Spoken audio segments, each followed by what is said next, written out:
मान और सम्मान के योग श्री शमशेर सिंह जी हुड्डा प्रधानाचार्य, बहुत ही सम्मान के योग संयोजक वार्षिक एथलेटिक्स मीट श्री देवेंद्र जी, बहुत ही सम्मान के योग श्री चांद सिंह जी मोर प्रधान अध्यापक जी, श्री शमशेर सिंह जी, श्री मुकेश कुमार जी, मिस ज्योति चहल जी, संदीप कुमार जी, श्रीमती नमिता जी, राजेश शिवाज जी, समस्त अन्य स्टाफगण, मंच पर सभी सम्मानितगण, प्यारे प्यारे खिलाड़ी साथियों, माताओं और बहनों, छायाकार और पत्रकार साथियों, आज इस स्पोर्ट्स एथलेटिक्स 43 इस वुमेन कॉलेज में आकर के, और ये मेरा अपना इलाका है जहाँ मेरी जन्मभूमि है, इससे बड़ी सौभाग्य की बात, इससे बड़ा फ़ख्र मेरे लिए कभी नहीं हो सकता। मैं सबसे पहले आपके कॉलेज के जो ऑर्गेनाइज़र हैं, विशेष तौर पर प्रिंसिपल साहब, अन्य स्टाफ का मैं तहे दिल से आभार व्यक्त करता हूं, धन्यवाद करता हूं कि आपने मेरे को यहां इन वुमेन खिलाड़ियों के बीच में आने का मौका दिया। मैं आपका तहे दिल से आभार व्यक्त करता हूं, धन्यवाद करता हूं।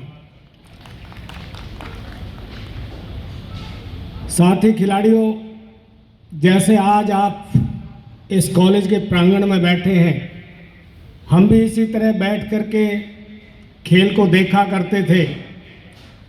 और जैसा कि हुड्डा साहब जी ने बताया कि जब मैं 7th क्लास का बच्चा था और गोहाना तहसील पूरी पानी से डूबी हुई थी और पिरसों में चौपालों में जो है पढ़ाई हो रही थी, हमारे स्कूल में पूरे में पानी भरा हुआ था और एक जहाँ ऊंचाई थी गांव में मिट्टी डाल करके एक खेल का मैदान बनाया हुआ था, उसकी 4 दीवारी की हुई थी।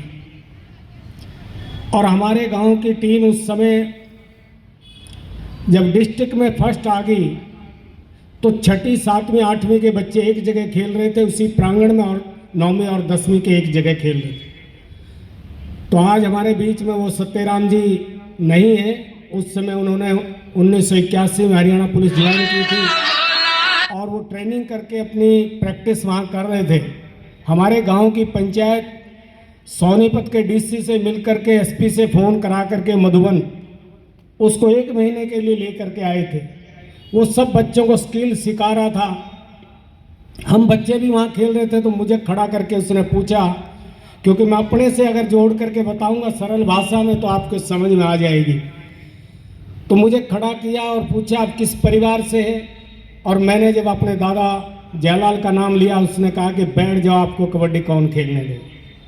इसी तरह 3 दफ़ा ये इंस्टांस हुआ उस दौरान 1 महीने में। और जिस दिन एक दिन जो लास्ट हुआ, उस दिन शाम को जो है खेल करके जब हम गए तो परिवार के सदस्य और आसपास के पांचू पान्या के आदमी जो है आए हुए थे, वहाँ बैठे हुए थे, बैठक के बाहर हुक्का पी रहे थे और मुझे दूर से ही बुलाया कि भाई ट्रांजिस्टर निकाल के ला। जब मैंने वो हमारी बैठक के बाहर जो चौतरी बनी हुई थी, डाट के बीच में बैठने की व्यवस्था है, उस पर मैंने रेडियो रख दिया। आप सुन करके हैरान होंगे, एक बुजुर्ग ने कहा कि इसको BBC लंदन पे लगा दो, दूसरे ने कहा कि ऑन कर दो, लगा हुआ है, तीसरे ने कहा कि इसका ये एंटीना ऊपर कर दे। और मैंने जैसे एंटीना ऊपर करा, मेरे हाथ में आ गया। तो एक पड़ोसी जो हमारा बेलारूस ट्रैक्टर को चलाता था, वो दौड़ करके आया और उसने एक लगाया मुझे, फिर दूसरा भी लगा दिया, मेरे हाथ से वो एंटीना छूट गई और एकदम में चला गया नीचे और मैं रोने लग गया। लेकिन मेरे दादाजी ने उसको जो है 4 वो लगाई थापी से और मुझे खुश कर दिया और मुझे कहा चुप हो जा। अब जब मैं चुप हुआ और मैं सुनने लगा तो पहली खबर थी कि अब विस्तार से होंगी खबर BBC लंदन से। तो पहली खबर थी, कल देश की प्रधानमंत्री श्रीमती इंदिरा गांधी फाइनल कुश्ती, क्योंकि एशियन गेम हो रहा था 82 में यहाँ दिल्ली में, सतपाल और करतार की कुश्ती देखने जाएंगी और उसके तुरंत बाद नेशनल स्टेडियम में जा करके हिंदुस्तान और पाकिस्तान का कबड्डी का शो मैच देखेंगे। मेरे जहन में उस समय क्लिक हुई कि देश की प्रधानमंत्री खेल को देखने जा रही है और जिस खेल में आप खेल रहे हो इसको भी कभी अभी मौका मिलेगा तो हमारा भी आमना सामना होगा, मुलाकात होगी, बातचीत हो सकती है। मेरे जहन में ये बात आई और मैंने साथी खिलाड़ियों उसको समर्पित होकर के खेला। और वो ज़माना ऐसा था, हमारी बैठक में बुजुर्ग कहा करते थे, हमारे दादाजी विशेष तौर पे कहा करते थे, पढ़ोगे लिखोगे बन जाओगे नवाब, खेलोगे कूदोगे हो जाओगे खराब। लेकिन साथियों आज के युग में तो आप खेल में भी जो है सर्वोच्च होंगे, तो आपको कोई संकोच करने की आवश्यकता नहीं है। आज आप जो है उस लेवल पे अगर पहुंच जाओगे तो भी नवाब भी बनोगे, खेलोगे कूदोगे खराब नहीं होगे। ये मैं दावे के साथ कह सकता हूँ। इसलिए कह सकता हूँ कि हरियाणा सरकार ने जो 11/3/88 को पौधा स्वर्गीय चौधरी देवीलाल ने लगाया था इस प्रदेश में, आज वो वट वृक्ष के रूप में उभर करके सामने आया। अनेकों सरकारों ने जो है सरकारों ने जो है बढ़ावा दिया है। आज तो एशिया और ओलंपिक लेवल पर, कॉमनवेल्थ लेवल पर आप खेल करके आते हैं तो आपको कई कई करोड़ रुपए मिलते हैं। आप सोच नहीं सकते कि कितना आपको पैसा मिलता है और कितनी आपको शोहरत मिलती है। हमारे ज़माने में तो एक ब्लैक एंड वाइट टीवी था, मुझे वो इनाम में मिला हुआ था जब वो kabaddi Asian game Beijing China में हो रहा था। तो हमें बताया गया कि भाई यहाँ बैठ करके बच्चे भी देखते थे, इस पूरी गली में चारपाइयाँ लगा करके उस खेल को देखते थे बुजुर्ग। और हमारे पड़ोस में एक और टीवी था, वहाँ लेडीज जा करके देखा करती कि आज हमारा छोरा कबड्डी खेलेगा। तो मैं इसलिए कह रहा हूँ कि आज के युग में अगर आप उस लेवल के खिलाड़ी बनोगे, लेकिन बनोगे तब, मैं किसी के खेल पे शंका नहीं कर रहा, किसी की मेहनत पे शंका नहीं कर रहा, लेकिन एक बात जरूर कहना चाहता हूँ नौजवान बच्चों कि जब आप समर्पित होकर के खेलेंगे और एक्स्ट्राऑर्डिनरी मेहनत करेंगे तो आपकी मेहनत को कोई रोक नहीं सकता। क्योंकि मेहनत जितनी जो ज़्यादा मेहनत करता है, जितना समर्पित होकर के जो बच्चा खेलता है उसकी परमात्मा भी मदद करता है। क्योंकि मैं तो आपके सामने उदाहरण हूँ। उस खिलाड़ी ने उस समय श्री सत्यराम ने आज हमारे बीच में ने उसने कहा था कि 82 एशियन गेम का शो मैच हो रहा है, लेकिन मैं इस कबड्डी को छोड़ जाऊंगा। जिस तरह की तेरी एक्टिविटी है, जिस तरह से तेरा फुटवर्क है, अगर आप इसको समर्पित होकर के खेलेंगे, मैं ये दावा करता हूं आप एक दिन हिंदुस्तान के स्टार होंगे। साथियों ये बात ठीक 8 साल बाद उसकी कही हुई साकार हुई। अनेकों बार मैं कैंप में था। मैं 13 तारीख को जनवरी को 89 में कैंप लगा था, पहला पटियाला में 2-2.25 महीने का। मैं 15 तारीख को ज्वाइन किया था। वो साथी खिलाड़ियों में आपसे इसलिए शेयर करना चाहता हूँ, वो 2 लाइन की चिट्ठी लिखते थे कि जब मुझे तीसरा कैंप हो गया था बेंगलोर में, उसने पहली चिट्ठी भेजी थी मेरे को कि मुझे हिंदुस्तान का अगर इंडिया कैंप मुझे मिल जाता, मैं हिंदुस्तान के इस कबड्डी खेल को तबाह करके रख देता, लेकिन आप प्रैक्टिस नहीं करते हो। मैं शेयरिंग के साथ रहा करता था हॉस्टल में। एक तीर्थराज थे दिल्ली के, हमारे साथ ही गए थे। उस समय छुपा करके बाथरूम में जा करके पढ़ता था, फिर भी और अगली चिट्ठियों में कड़वी बातें लिखता था कि तू निकम्मा है, बिल्कुल 1 नंबर का निकम्मा है और प्रैक्टिस नहीं करता। साथियों मैं ये सोचता था कि मेरे ऊपर क्यों शंका कर रहा है। मैं बाथरूम में जा करके भावुक होकर के कई बार रोया हूँ उसकी चिट्ठी पढ़ करके। बाद में समझ में आया जब मैं आखिरी कैंप, उसके बाद हमारा बेंगलोर कैंप लगना था और वो गांधीनगर में NIS कर रहे थे। और जब हमारा कैंप 7 दिन का 0 वीक खत्म हुआ और पहला मैच कराया आपस में रेस्ट ऑफ इंडिया और बेस्ट ऑफ इंडिया का, तो साथी खिलाड़ियों हम जूनियर खिलाड़ी थे तो हम रेस्ट ऑफ इंडिया में थे, जो सीनियर खिलाड़ी थे, जो इंटरनेशनल खिलाड़ी थे उस कैंप में, वो बेस्ट ऑफ इंडिया में थे। हमने 2 बार 20-5-20 खेल करके हराया। और जब एक्स्ट्रा ड्रॉप पर जा करके हम बैठे तो कोचों ने कहा कि कूल डाउन हो, ऐसे मत बैठ जाओ, थोड़ा सा एक्सरसाइज करके आराम से बैठना। तो उस समय प्रगट सिंह, आपने देखा होगा उस समय के हॉकी के कप्तान थे, वो भी वहाँ आकर के खड़े हो गए। और एक सीनियर कोच था नटराज, आज मुझे याद आती है उसकी बात, उसने खड़ा होकर के कहा था कि या तो नए खिलाड़ियों ने ज़्यादा मेहनत की है और पुराने खिलाड़ियों ने मेहनत नहीं की है, या जो है इन्होंने एक्स्ट्रा ऑर्डिनरी मेहनत कर ली है। जैसे अशोक शिंदे महाराष्ट्र, दिल्ली से तीर्थराज, हरियाणा से ओम प्रकाश, उसने ये बड़ा खुल करके कहा था कि अगर इनका सिलेक्शन नहीं हुआ इंडिया टीम में तो हम सोचेंगे कि फेयर सिलेक्शन नहीं हुआ। और साथियों, वो सत्यराम वहीं पे मौजूद थे, NIS कर रहे थे, वो मुझे ले करके गए और हमने बात वह टूंटी से हाथ धो करके जब मैं आगे चला तो मैंने उसको पलट करके पूछा, उसने कहा, मैंने उससे पलट करके पूछा कि कोच साहब, आप हमें कहते थे कि आप जो है आपको कबड्डी कौन खेलने देगा, वो मुझे आप आज आप राज बता दीजिए। उसने पलट करके कहा कि बेटा कोई सिलेक्शन मत हो तेरा, लेकिन मुझे संतुष्टि है आज आपका खेल देख करके, मुझे कोई आपत्ति नहीं है। मुझे शंका सिर्फ इस बात की थी कि ये हिंदुस्तान का स्टार बनना था, कदे वहाँ चूक ना कर दे, मैं इसलिए आपको चिट्ठी लिखता था, इसलिए आपको मोटिवेट करने के लिए चिट्ठी लिखता था। मैंने पलट करके फिर पूछा उससे कि आप मुझे ये जरूर बताएं कि आपने ये बात क्यों कही थी 3 बार कि आपको कबड्डी कौन खेलने देगा। उसने पलट करके कहा कि आपके चाचा जो है 6ठी क्लास में चले गए थे रोहतक पढ़ने, पोस्ट ग्रेजुएशन के बाद आए थे, खुद ट्यूशन आपको पढ़ाया करते सारे परिवार को। मैं ये सोचता था या तो पढ़ाएंगे या तो पढ़ाएंगे डंडे मार करके, और नहीं तो जमींदारा बड़ा था कि आपको जमींदारे में डालेंगे। मैं कल्पना नहीं कर सकता था उस समय कि आप इस तरह के खेल के हुनर सीख करके और इस लेवल पर आप पहुंच जाएंगे। मैं इसलिए कह रहा था ये बात। मेरे चपट के करके भावुक हो गए और मुझे कहने लगे मुझे माफ़ कर देना। मैं भी भावुक हो गया था नौजवान साथियों, और चपट करके मैंने कहा नहीं, मैं उस समय कुछ और सोच रहा था, मेरी कुछ और भावना थी कि आप मुझे शंका कर रहे हो, लेकिन आपकी भावना तो ये थी कि मेरे को आगे बढ़ाने की भावना थी। इसलिए मैं ये नौजवान साथियों कह रहा हूँ कि हमेशा जो सीनियर खिलाड़ी आपको जो शिक्षा दे रहा है, आप उस शिक्षा को ग्रहण करके उससे जो है सोच समझ करके आगे बढ़ने की प्रेरणा लें, उससे उसके शब्दों को समझें, वो कहना क्या चाहता है, वो आपको, मुझे तो वो आगे बढ़ाना चाहता था। मैं भी चाहता हूँ मेरे इलाके का ये खेलों का हब है, ताकि इस गोहाना प्रदेश से ना, इस जो है तहसील से ये नौजवान बच्चों, आपको पता होगा ये गोहाना कस्बा 1947 में भी कस्बा ही था, और 1947 में 2 ही तहसील थी इस पुराने रोहतक की, एक झज्जर और एक गोहाना। सोनीपत कोई सब तहसील भी नहीं हुआ करती थी।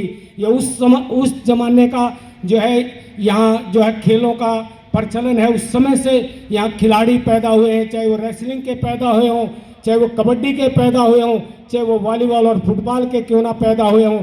ये खेलों का हब गोहाना तहसील रही है। इसलिए मैं चाहता हूँ एक ओम प्रकाश नहीं, यहाँ हजारों ओम प्रकाश इस पुराने रोहतक से निकलें और लाखों बच्चे जो है आपसे प्रेरणा लेकर के इस ना केवल इस प्रदेश का, इस हिंदुस्तान का नाम रोशन करने का काम करें।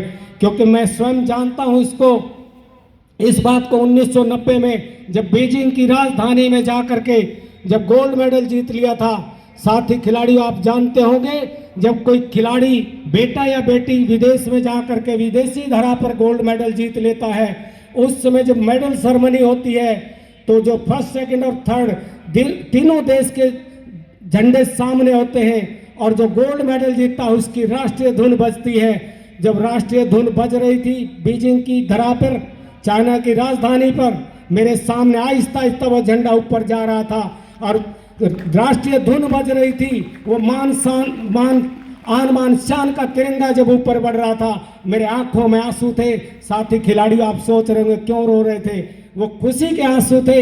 ये हर एक व्यक्ति के जीवन में, व्यक्ति विशेष के जीवन में, उस परिवार के जीवन में, उस इलाके के जीवन में, और उस हरियाणा प्रदेश और हिंदुस्तान के जीवन में ये उस अद्भुत क्षण होता है उस व्यक्ति विशेष के लिए, उस परिवार के लिए, उस हिंदुस्तान के लिए।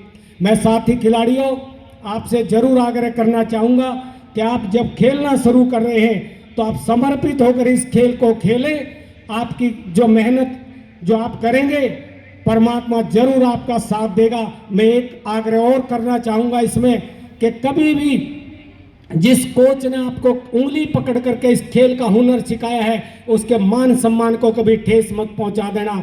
और जिस टीचर ने आपको ABCD सिखा करके शिक्षा ग्रहण कराई है, उसके भी मान सम्मान में कभी ठेस मत पहुंचा देना। मैं नौजवान साथियों इसलिए कह रहा हूं, आज भी मैं अपने गांव जाता हूं और वो टीचर मुझे जो पढ़ाने वाले आज भी मिलते हैं, मैं इस इंस्पेक्टर जनरल की कार से निकल करके उसके चरण स्पर्श करता हूं, क्योंकि उसने मैं इस लायक बनाया हूं। इसलिए आपसे भी हाथ जोड़ करके आग्रह है, उन टीचरों के मान सम्मान में कभी जो है कमी मत कर देना। उस परिवार के मुखिया के बारे में भी मैं कहना चाहता हूं, जिस परिवार ने आपको जन्म दिया है, जिस माँ जननी ने आपको जन्म दिया है, उसको कभी दुदकार मत देना अपने जीवन में, क्योंकि उस परिवार का मुखिया और वो माँ बाप एक ही बात सोचता है, जन्म लेने से देने से लेकर के आपकी पढ़ाई पूरी होने तक, आपकी शादी होने तक, चाहे उनको कितनी भी पीड़ा और कष्ट क्यों ना हो, हर संभव आपकी जो है जरूरत को पूरा करता है, चाहे कितनी और कठिनाई और पीड़ा क्यों ना हो उस परिवार के सदस्य को। लेकिन वो परिवार का सदस्य एक बात जरूर सोचता है कि मेरा बेटा पढ़ लिख करके ओम प्रकाश नरवाल बन जाए, JK अभीर बन जाए, रविंद्र तोमर बन जाए।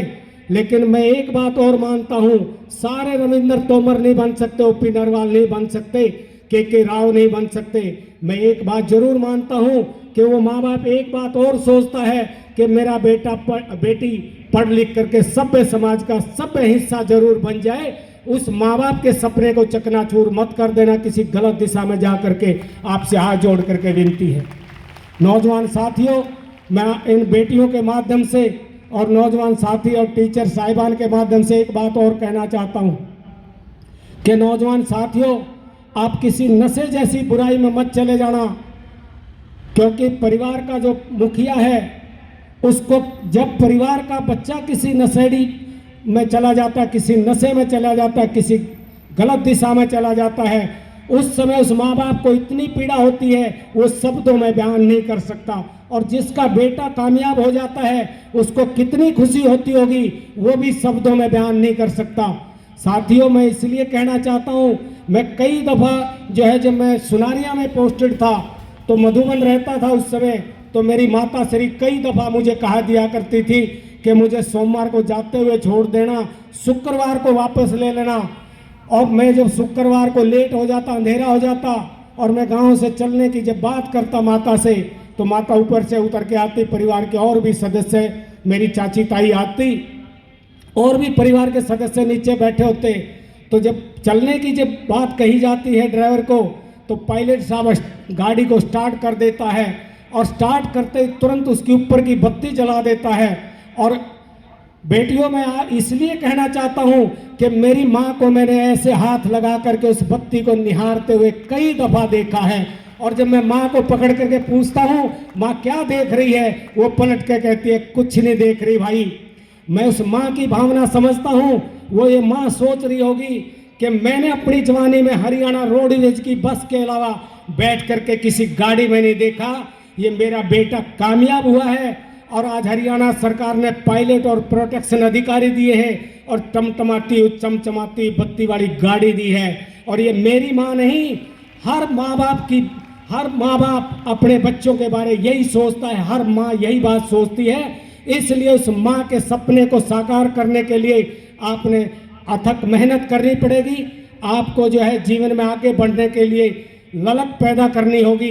इसलिए मैं आपसे हाथ जोड़ करके नौजवान साथियों को कहना चाहता हूं, उस माँ को भी जब ही शांति मिलती है जब आप सभ्य समाज के सभ्य हिस्सा बन जाते हो, पढ़ लिख करके लायक बच्चा बन जाते हो। इसलिए मेरी हाथ जोड़ करके विनती है, किसी गलत दिशा में मत चले जाना। एक बात अंत में और जरूर कहना चाहूँगा, आज वुमेन कॉलेज में मैं आया हूँ, और मैं जब 2016 में पुलिस कप्तान के रूप में फतेहाबाद पोस्टेड था, उस समय इलेक्शन सरपंची का चल रहा था, बहुत टफ होता है।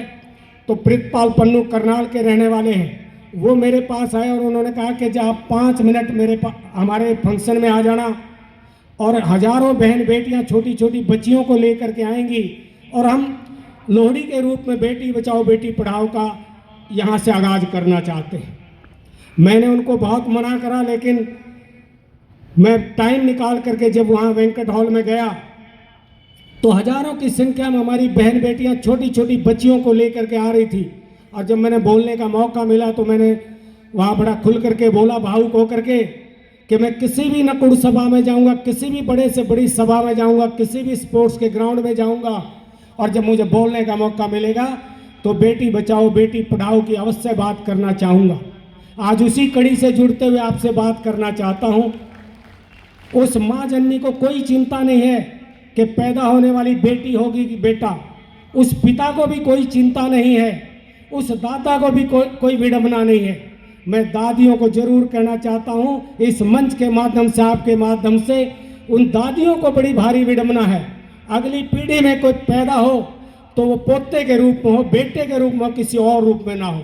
हे दादियों, आपको मैं इस मंच के माध्यम से आग्रह करना चाहता हूँ, विनती करना चाहता हूँ, जिस बेटी को आप पेट में मारने का प्रयास कर रहे हैं और मार दिया जाता है, वो बेटी पेट में पल रही, वो झांसी की रानी हो सकती है, वो कल्पना चावला हो सकती है,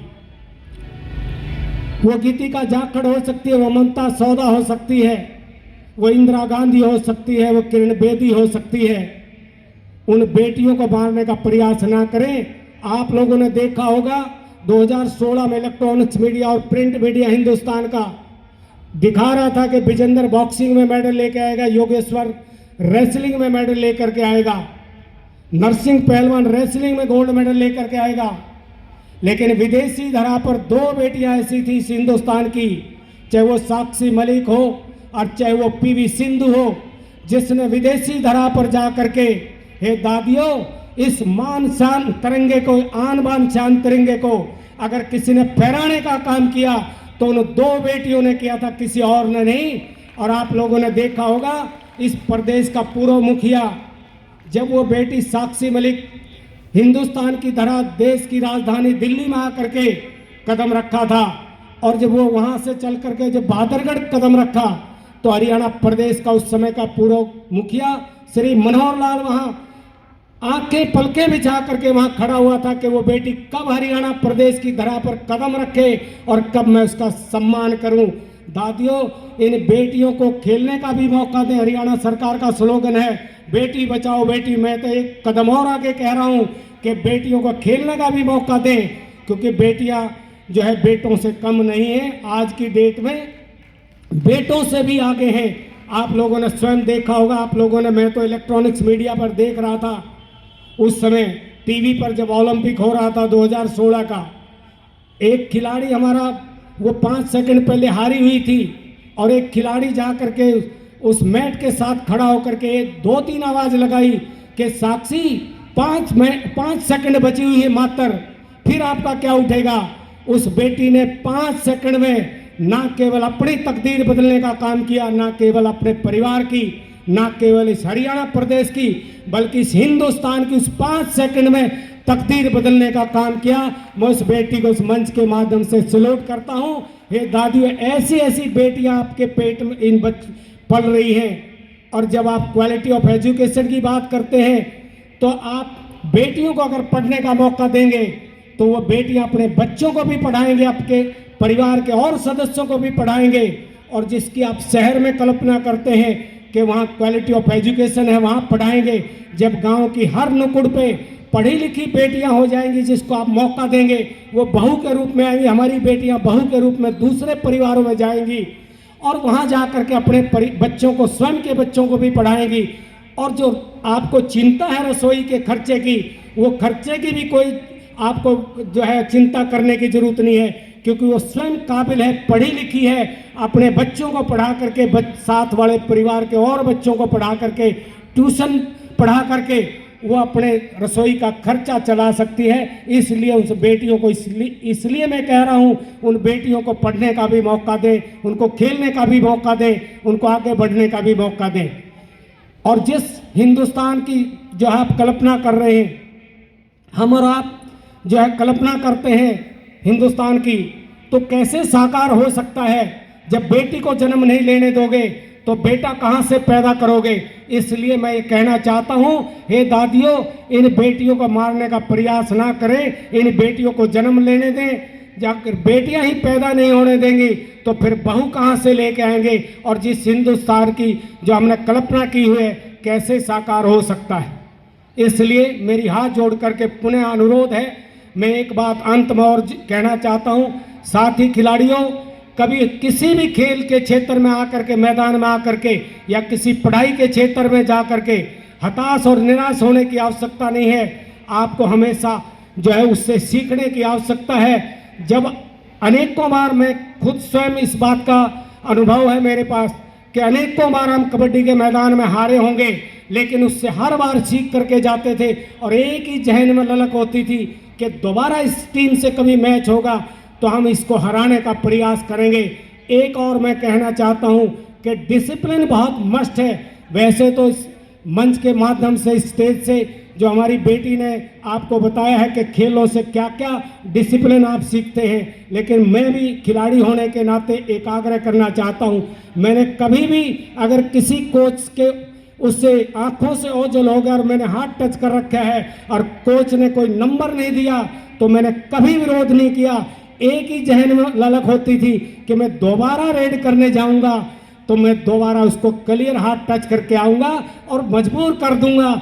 ऐसी सोच और ऐसी ललक होनी चाहिए, इनडिसिप्लिन खिलाड़ी के जहन में बिल्कुल नहीं होना चाहिए। इसलिए मेरी हाथ जोड़ करके विनती है।